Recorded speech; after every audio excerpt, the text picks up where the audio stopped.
Hello guys, this is Hustle and Fun, and we are working on an Armstrong Air um, unit. It's a heating unit, and this is one of the model numbers here, so you would like to know it.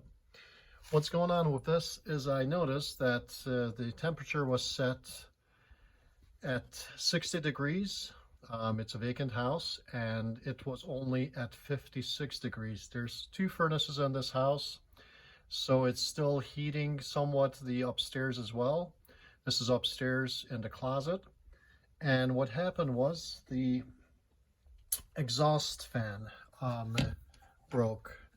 So it was this unit right here that sits right in there. So what happened with the unit is on the back of it, there's a plastic fan. And it looks like some pieces got old, whatever, and they broke apart. And it's not spinning as it should be, and therefore it stopped the whole unit from working. So I ordered a new unit for it, but the wiring was a little bit different. So we actually had to splice it. I'll show you in just a little bit how we did that, but it's spliced, it's shrunk, so heat shrunk, so we should be good to go to install this. So it goes right in here.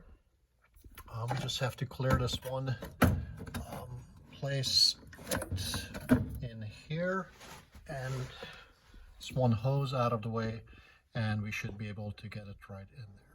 So at times you may run into this, that you're replacing a part, and let it be a furnace or anyplace else that's electrical, and you don't get the same ends. Even though you buy the same product, they may have different ends. So this is the end that it came with originally, and with the other part, it actually came with these two connectors, and then on it's a push-on connector for the ground. So what we can do is, what I have done is, off of the new one, I cut off at an even place all three wires, and you have to strip them, and that's what happened here. I stripped them, I put them on into these connectors. It kind of looks like this. I picked them up from Lowe's. You can pick it up different places, and you push these on, then you crimp them. So you would crimp these such as this way.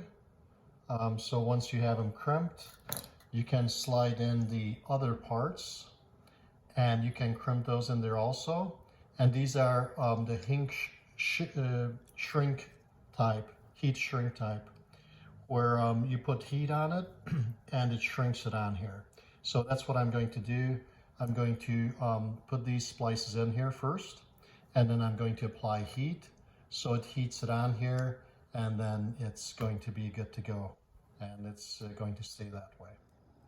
So make sure you stick these wires in all the way to these connectors, and then try to squeeze them together. Sometimes they want to slip out, so you may have to squeeze them again. As you can see here, I squeezed it a couple of times for it to stay in there. But once you shrink these on with the heat, they will stay in place. You can also practice on a scrap piece of wire, see how it works first, and then come back to the real thing and do it from there. So what we're going to do is, I don't know if I can do this with one hand or not, but we will try. If not, I'll just show you once I put it in here. We have to loosen these clamps right here. We might even have to take it off. It's loosened on this side already, so we have to fit this part of it back in here, and there's a couple of screws that hold this unit in place. They're these kind of screws. They're a 1/4 inch, so it should be fine. What I have also done is I looked at the other side that has two screws as well, 1/4 inch each, and I have taken this cover plate off, and which basically just slides out of here, and then you can get to the unit. It seems to be nice and clean. Everything seems to be functioning well here. I'll take a look at it once I put the exhaust fan in its place.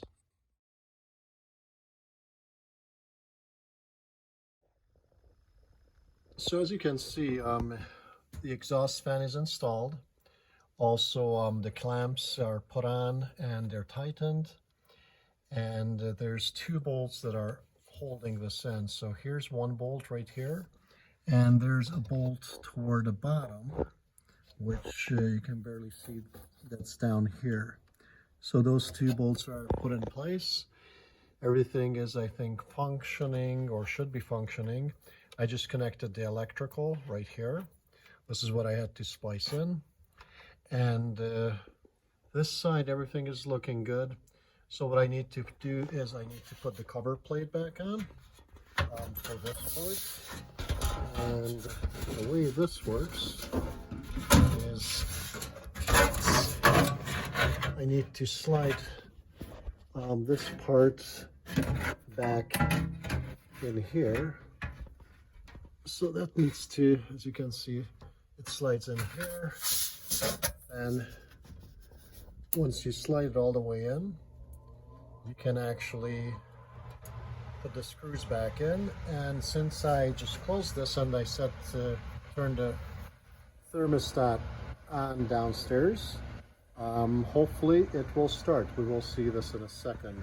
What should happen is the exhaust fan will turn on. It will exhaust any fumes from the system. Then there should be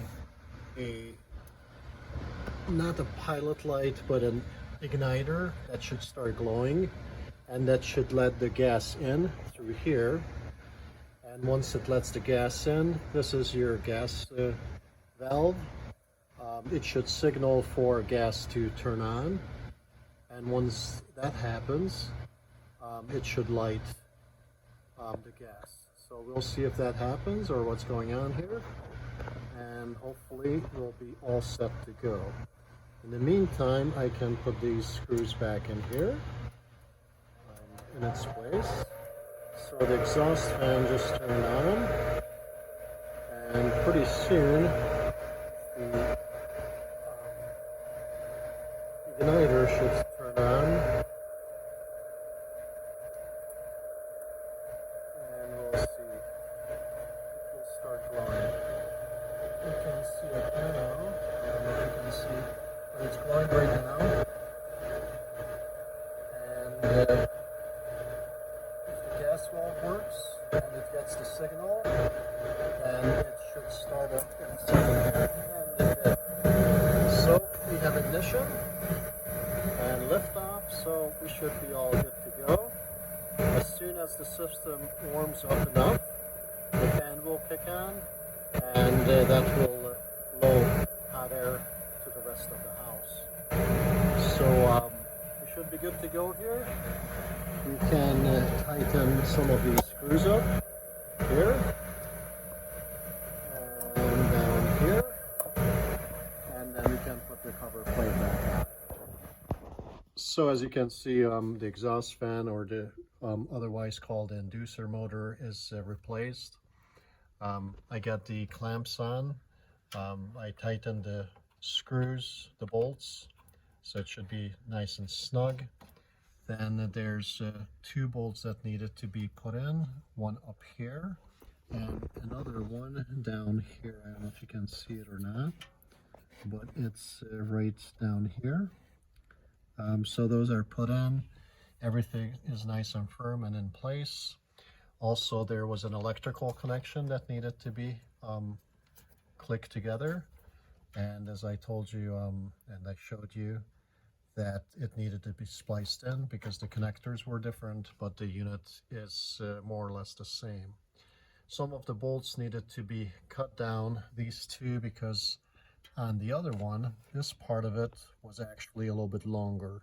So I could either put spacers underneath it, or I could cut the bolt out. So I chose to cut the bolt down to make it work correctly. On this side, everything seems to be fine, so we can actually put the cover back on. And I already have the furnace turned on. So as soon as I put this, it will push this button, and the furnace, if it's working properly, it should turn back on. Hopefully, because of the exhaust fan, the inducer motor, it didn't kick anything off or didn't make anything bad, such as a high limit switch or anything of that sort. But let me put this cover back on. It goes right in here, this slot, and then we should be able to get the rest of it done. So as I mentioned to you guys, this just needs to be slid in here, and then this will line up right in there. And as I mentioned to you, that as soon as I put it in and that switch is triggered, it will make the unit work if it's working properly. What will happen, the exhaust fan will turn on in a minute, and once the exhaust fan is turned on, the inducer, it will exhaust any fumes in there. Also, I mean, the inducer motor will do this. And as soon as everything is exhausted, through the gas line will the gas come in to the gas valve. But first, this unit right here, there's an igniter, something that will glow, and as it gets hot, you will see kind of a cherry red. I will show you that. It will call for the gas, and you can hear the exhaust fan just turned on. And as soon as it will call for gas, the gas will enter this chamber, and the igniter will light the gas. And at that point, we should have the system working properly. If we have a limit switch that's not working, obviously the unit will not be turning on. But as you can see it glowing right now, so it will be making a clicking sound, which means it will call for gas, and it just called for gas, and it should be good to go. So the system should be functioning properly. Thank you for watching, and we'll catch you on the next one. But before we go, let's tighten this up. Let's get these screws in place. Let's tighten those up, and let's make sure everything is put back in its proper order. So we should put the cover on also, and that will go right here. So as you can hear, the unit is a lot quieter.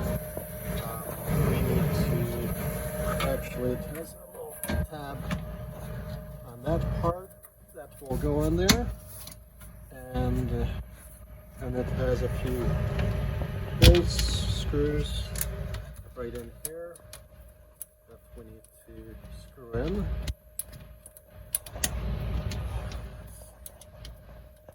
It's a little bit difficult to do it with one hand, but I should be able to get that done. 1 second here.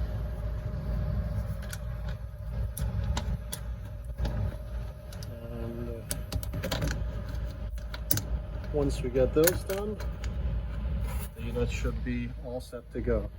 So just want to show you that it's working properly, and we're off to another one. So if you like what you saw, give me a thumbs up and subscribe, and hope to get you some other repairs done as well.